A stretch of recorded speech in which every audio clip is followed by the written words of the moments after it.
Percy Miller, mais conhecido como Master P, um cara que viveu o sonho de milhares de pessoas, rapper multiplatina, empresário, fundador da No Limit Records, estrelou seus próprios filmes, jogou uma pré-temporada da NBA, começou sua própria agência de esportes e mais recentemente disse que gostaria de ser dono de uma HBCU, que são as faculdades e universidades historicamente negras, entre muito mais coisas que esse cara visionário fez. Apesar disso tudo, Master P muitas vezes não recebe os devidos créditos.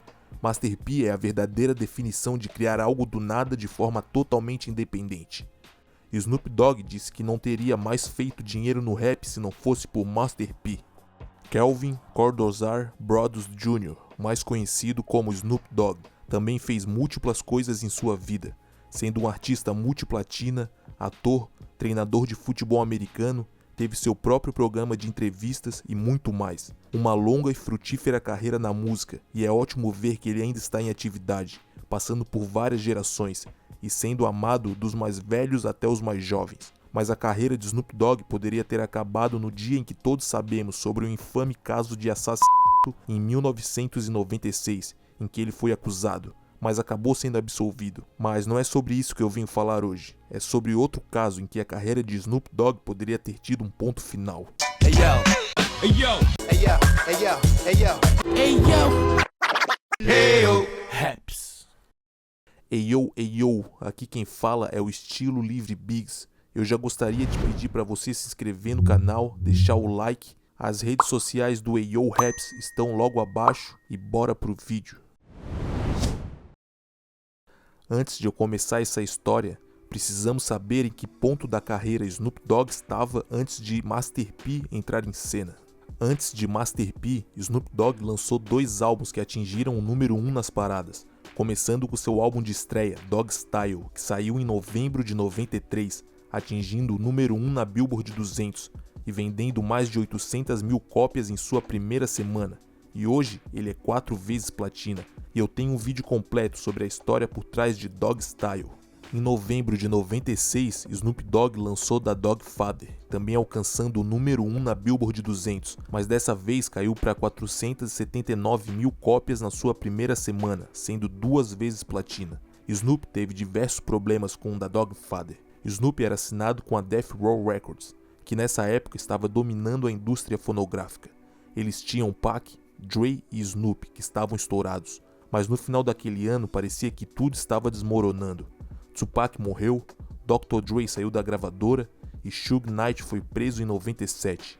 Tudo isso foi difícil para o Snoop, e outra coisa que o machucou foi que ele confiava na Death Row todos os seus negócios. Tudo estava no nome de Suge Knight, os carros, as casas, as contas bancárias.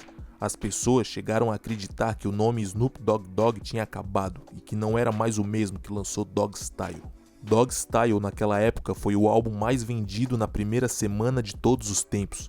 O hype sobre Snoop era real, mas quem diria que em apenas 2 ou 3 anos depois Snoop estaria nessa posição, onde o público achou que ele já era. Snoop Dogg realmente sentiu o peso disso, mas havia alguém que ainda acreditava nele, e esse alguém se chamava Master P, que era um grande fã da sua arte e sentia que Snoop só precisava do time certo ao seu redor. O rapper Mystical, que era assinado com a No Limit Records, tinha uma música chamada Gangstaz, que seria para o seu álbum Unpredictable, e queria que Snoop estivesse nela. Mystical perguntou qual valor Snoop cobraria para um verso seu na sua música. Snoop estava quebrado e cobrou somente $3.500. Então Master P assinou o cheque para ele, e quando Snoop recebeu o cheque, ficou chocado, pois Master P tratou de acrescentar um 0 a mais no cheque. Lembrando que Master P e a No Limit Records eram totalmente independentes, fazendo seus próprios negócios, lançando 1 ou 2 álbuns por mês, muitos deles se tornando ouro e platina. E para aquela época é um fato histórico. Em 98, a No Limit Records lançou nada menos que 23 álbuns, vendendo 15 milhões de cópias e ganhando mais de 160 milhões de dólares.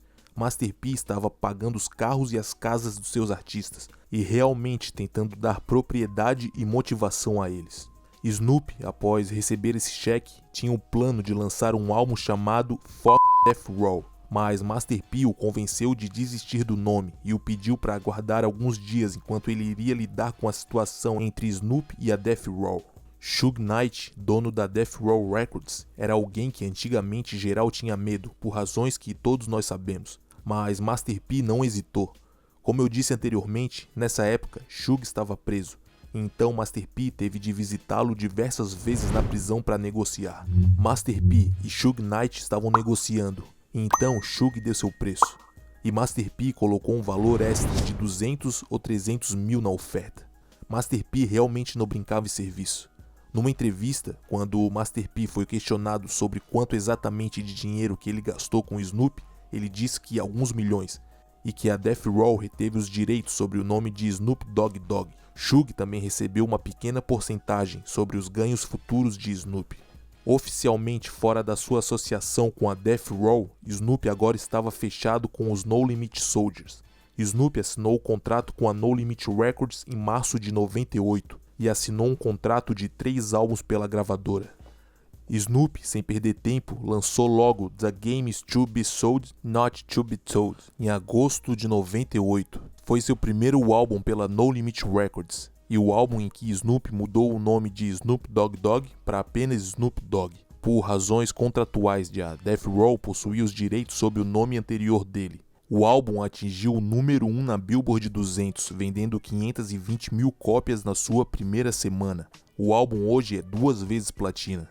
O próximo lançamento foi No Limit Top Dog, em maio de 99, alcançando o número 2 na Billboard 200 e vendendo 187 mil cópias na sua primeira semana. Esse foi o primeiro álbum de Snoop a não atingir o número 1. Nos dias atuais, esse álbum é platina.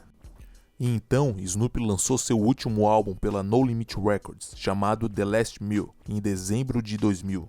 O álbum estreou na posição número 9 na Billboard 200, vendendo 397 mil cópias na primeira semana. Na segunda semana, o álbum pulou para o número 5, vendendo 248 mil cópias. Na terceira semana, atingiu o número 4, vendendo 164 mil cópias. O álbum hoje também é platina. Como eu disse, esse foi o último álbum de Snoop com a No Limit Records, e não existiu má vontade entre Snoop e Master P. Master P estava feliz com o Snoop Dogg voando e o deixando fazer o que queria fazer. Snoop cumpriu seu contrato deixando 3 álbuns em 3 anos sólidos de serviço. Imagine se Master P não tivesse ajudado Snoop Dogg o salvando de um barco afundando chamado Death Row Records. Talvez não existiriam hits como Drop Like It's Hot, Young, Wild and Free, I Wanna Love You, Sensual Seduction e muito mais, citando só as mais populares, e nem de perto são as que eu mais curto.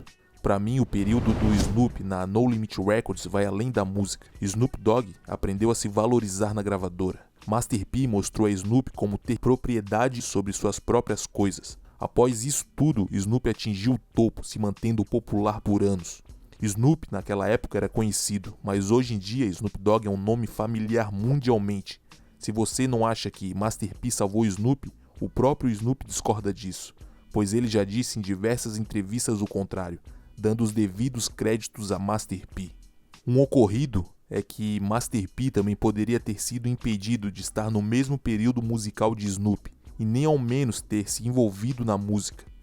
Master P era bom no basquete e jogou uma pré-temporada na NBA após seu sucesso no rap, mas antes disso, quando ele ainda estava na faculdade, ele quase seguiu de primeira a carreira de jogador, mas ele havia sofrido uma lesão no joelho na Universidade de Houston, que acabou mudando sua trajetória, limitando-o a jogar na época. Outro ocorrido que poderia ter impedido tudo isso foi que Master P estava numa boate e ele entrou numa briga onde armas foram sacadas. Master P sacou sua arma e quando foi atirar, sua arma emperrou. Todos fugiram do local após isso.